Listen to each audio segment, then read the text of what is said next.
Hey everybody, welcome back to the channel. I'm Tony and this is TC's Outdoors, and it is cold out here. Today we are starting the day at -1, and I think we're just about above 0 right now. I think 1 or 2 right now, and it's been 14 hours since I've been out here. You hear the boiler running behind me, and this is what we've got left. And last night I had it full right up to here, so I mean it was heaped full, but a full firebox got me 14 hours, and that's at -1 when I woke up this morning.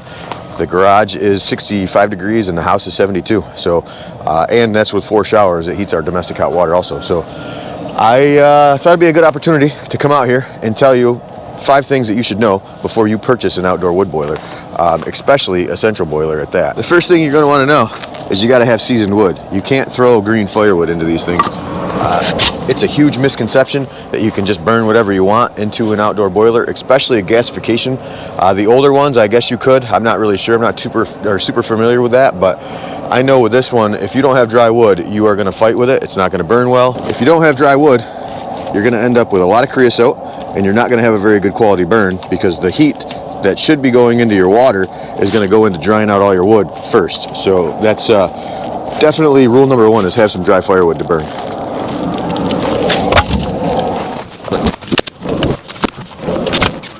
Alright, so there you go, boiler's full.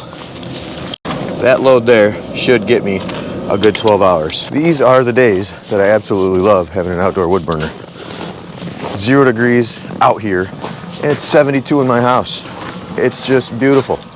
I had to go in the house. I had to put a different hat on because it is freezing out here, so we took a little break. Alright, item number 2 you need to know about owning a central boiler, classic edge, or any gasification model, I would suppose. There's some maintenance involved.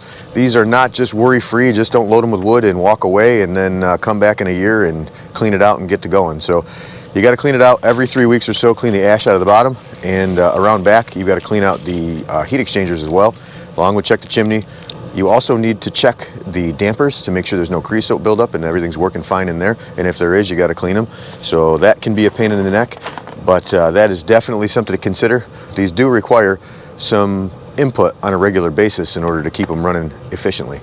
All right, so this one kind of ties into the last one. They break. There is, no perfect world out there, no perfect scenario. These outdoor burners do go down from time to time, and you got to kind of be prepared. So I have learned to keep a couple parts on the shelf. I keep one of these whole damper assemblies, the boot, the stepper motor, the plate, everything. I have a brand new one sitting on the shelf. It was like $112 to have sitting there. It is a cheap insurance policy to know that at 9 o'clock at night on a Sunday or Saturday or any day really, and you go down because this isn't working correctly, you're not going to be down and out. You can swap some parts out quick and get yourself back up and running and keep your system heating as well as it should be. So like I said, this ties into the other one because originally I've replaced this stepper motor on this twice now. And the first time was just basically neglect or not knowing that I needed to clean this. So this doesn't move freely like it's supposed to. And it causes you some issues. It'll burn that little motor out way faster than it's supposed to. I think in the future, I'm going to get one of these blowers to throw on the shelf. They're a couple $100, but same thing. Without it, you're kind of dead in the water. And lastly is I have a pump on the shelf as well. So I have a hydronic radiant floor heating, and my system uses 3 of the identical pump. So if one of them dies at any time, having one on the shelf, I should be good to go. Along with having the damper on the shelf in there, I did also have to order the new refractory brick that goes around the secondary air charge tube. Is all broken away, which is allowing a lot of coals to go down inside my reaction chamber. So that's got to get taken care of this spring. And I've also replaced the door seal twice since I've owned this boiler. The original door seal ripped, it just was faulty, and they discontinued that part number and they went to a rope, silicone coated rope.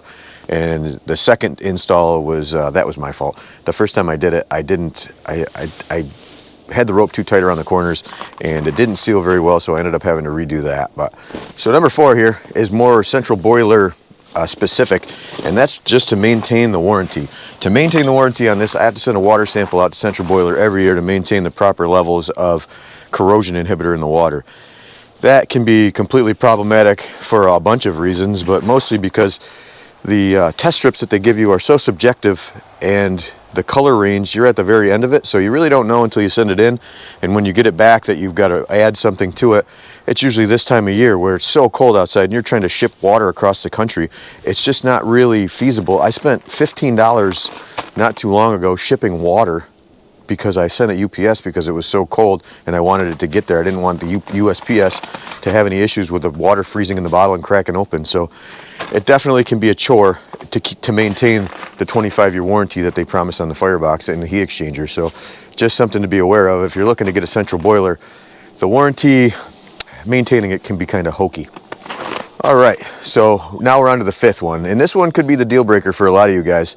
You are pretty much married to this thing if it's your primary heat source. So with our house situation, this is our only heat source, kind of. We do have a mini split, but on days like today, the heat pump, when it's 0 out, you're not making a lot of heat with a heat pump.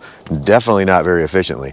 So if I had to use my heat pump on a day like today, it'd be cold in the house and I would be stressing because I only have water in my system. I don't use glycol, which is another problem with central boilers warranty maintaining, as I mentioned before, is they have very specific glycol that you can use, and I couldn't get any of it when it came time to fill my system. I think in the spring I'm going to flush the system and add the glycol and just start from scratch so that I can worry a little less about stuff like that.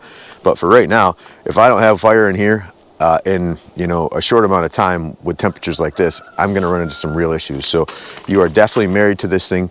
There won't be a lot of vacationing in the wintertime. I might be able to sneak away for a day or two, but for my family to get to Florida for a week, it's just not possible because I'm relying on others to feed the boiler.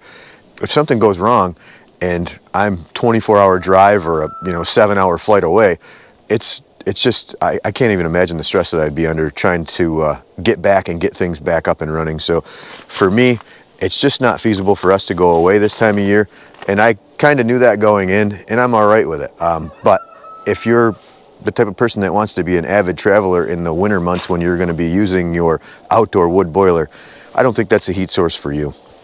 All right, so that's my take on the top 5 things to consider when you're choosing to heat your home with an outdoor wood burner.